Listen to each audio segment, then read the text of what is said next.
بسم اللہ الرحمن الرحیم۔ اماں تو جے بھاگن تا صدقے تو مدنیاں جو پینگھو لوڈایو بیہوندو حلیمہ اماں تو جے بھاگن تا صدقے تو مدنیاں جو پینگھو لوڈایو بیہوندو تو وہنجار سینگار پارائے سرمو اے کھاڑیے کھلوڑے کھلایو بیہوندو تو نحمده ونصلي على رسوله الكريم اما بعد الحمدللہ آج ہم مکہ مکرمہ سے تقریباً 150 کلومیٹر کے فاصلے پر اپنے احباب کے ساتھ بنی سعد آئے ہیں۔ بنی سعد شہر سے باہر یہ وادی حلیمہ سعدیہ ہے، اس کو شوہتہ بھی کہتے ہیں۔ یہ وادی حلیمہ سعدیہ وہ مقدس اور بابرکت وادی ہے۔ یہاں پر اس وادی میں آپ صلی اللہ علیہ وسلم کے بچپن کے ایام گزرے اور بچپن میں ہی آپ صلی اللہ علیہ وسلم کا شق و صدر کیا گیا۔ یہ اماں دائی حلیمہ کے مبارک گھر کے قریب میں وہ میدان ہے جہاں پر نبی کریم صلی اللہ علیہ وسلم اپنے رضاعی بہن بھائیوں کے ساتھ کھیلتے تھے۔ یہاں جو ہم کھڑے ہیں، یہاں اس جگہ پر اس گھر میں ہم کھڑے ہیں، یہ دائی اماں حلیمہ کی گھر ہے۔ اس گھر کے سامنے دائی حلیمہ کے بکریوں کا واڑا ہے اور اس پہاڑ کے نیچے وہ درخت ہے، یہاں پر بچپن میں آپ صلی اللہ علیہ وسلم کا سینہ چاک شق صدر کیا گیا۔ اس بارے میں کچھ تاریخی معلومات آپ کے سامنے پیش کریں گے۔ اماں حلیمہ سعدیہ رضی اللہ عنہا نبی کریم صلی اللہ علیہ وسلم کی رضائی ماں ہیں۔ اس زمانے میں مکہ مکرمہ کے قریشیوں کا یہ اصول تھا کہ اپنے چھوٹے بچوں کو شہر سے باہر پرورش کے لیے دیہات میں انتظام کرتے۔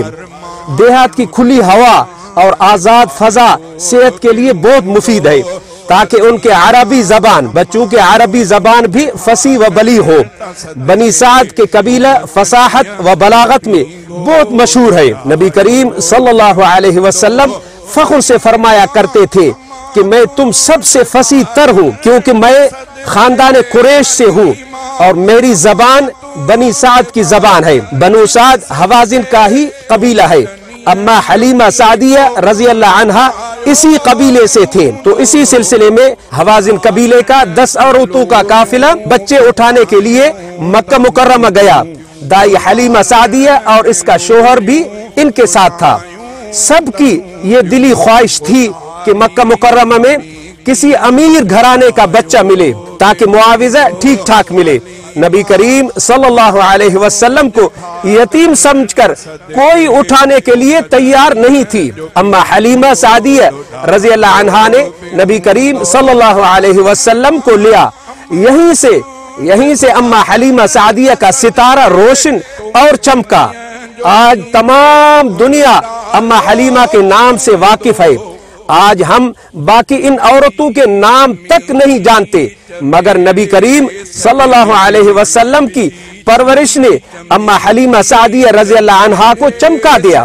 اماں حلیمہ سعدیہ رضی اللہ عنہا نے نبی کریم صلی اللہ علیہ وسلم کو لے کر واپس بنی سعد کی طرف روانہ ہوئے تو برکتوں رحمتوں کے نشانیاں شروع ہو گئی۔ اماں حلیمہ سعدیہ کی کمزور اونٹنی رفتار میں بہت تیز ہو گئی۔ اماں حلیمہ کی سواری سب سواریوں کو پیچھے چھوڑ گئی۔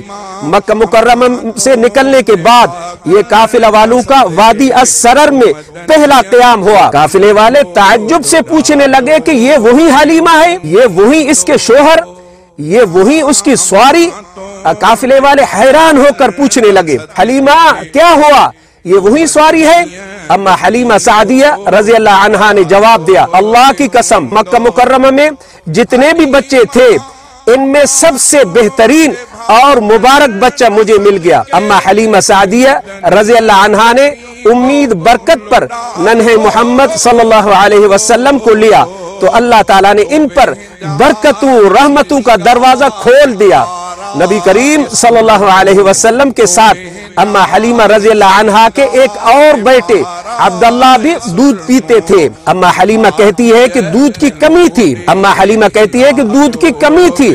میرا بیٹا عبداللہ کے بھوکا رہنے کی وجہ سے خود ہم بھی نہیں سو سکتے تھے، مگر نبی کریم صلی اللہ علیہ وسلم کے گود میں آتے ہی اما حلیمہ سعدیہ رضی اللہ عنہا کی چھاتی دودھ سے بھر گئی.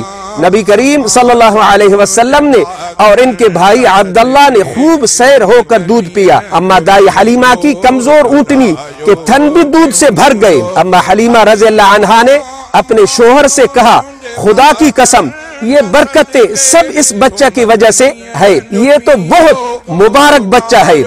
اما حلیمہ سعدیہ رضی اللہ عنہا نے نبی کریم صلی اللہ علیہ وسلم دودھ سے چھڑایا تو ایسا لگتا تھا کہ آپ صلی اللہ علیہ وسلم 4 سال کے ہیں.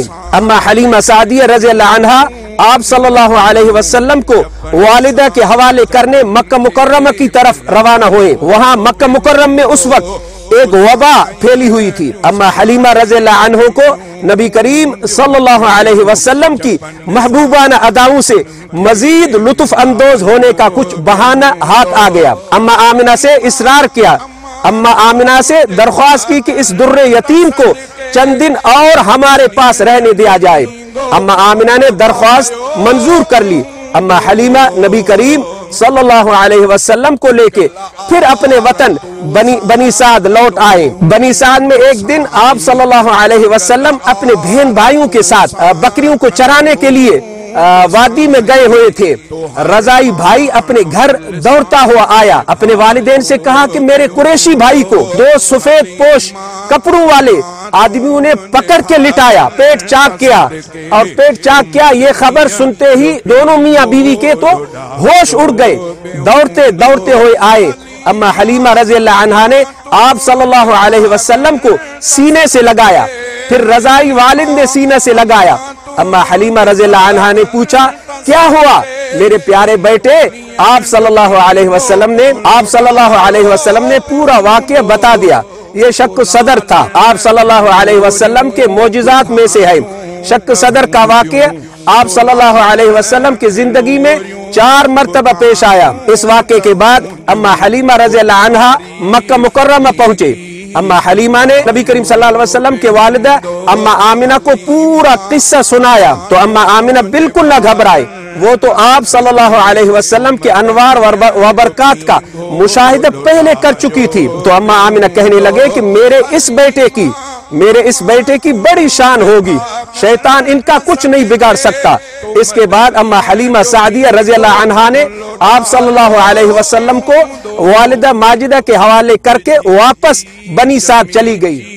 چویڑے سجے میں تو محبوب رب کے گھمایو بیوندو حلیمہ اما تونجے بھاگن تا صدقے تو مدنیہ جو پینگھو لڑایو بیوندو.